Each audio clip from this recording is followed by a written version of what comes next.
Sebab kalau kita tengok berbanding dengan negara-negara lain yang mencipta nilai, model itu sangat berbeza. Yang paling cerdik dekat US, dia tak nak kerja dengan Citibank. Dia belum habis belajar dekat Harvard ataupun Stanford lagi, tahun ketiga dia dah drop out dah. Dia pergi cari modal, buat bisnes sendiri, buat teknologi sendiri dan sebagainya.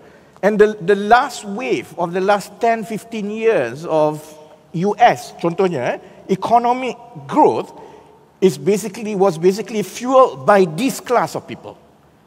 Cuma ekosistem dia tu bagus. Dia ada venture capital yang bagus, dia ada capital environment and capital mobilization yang supportive.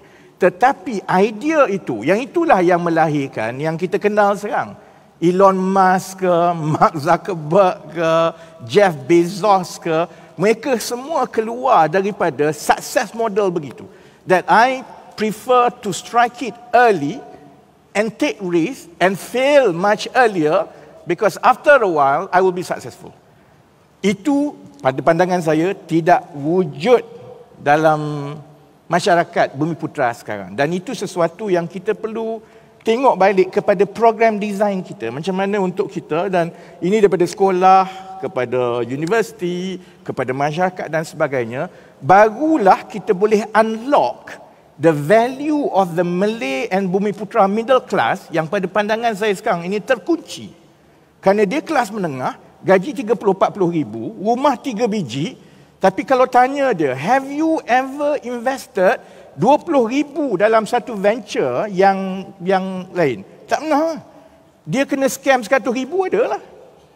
Tapi sebab budaya itu, budaya to unlock and mobilize capital daripada middle class, dia tak wujud. And the reason being ialah kerana success model itu daripada awal, daripada dia lagi 70-80, ialah saya makan gaji saya, bonus saya gini-gini. Jadi bila anak dia pun begitu, and this is unpopular lah, I have to say, bila zaman anak dia pun, they impose the same success model on the younger ones. Sedangkan the younger ones, what they need is not, jawatan besar dan sebagainya. What they need is encouragement to take risks.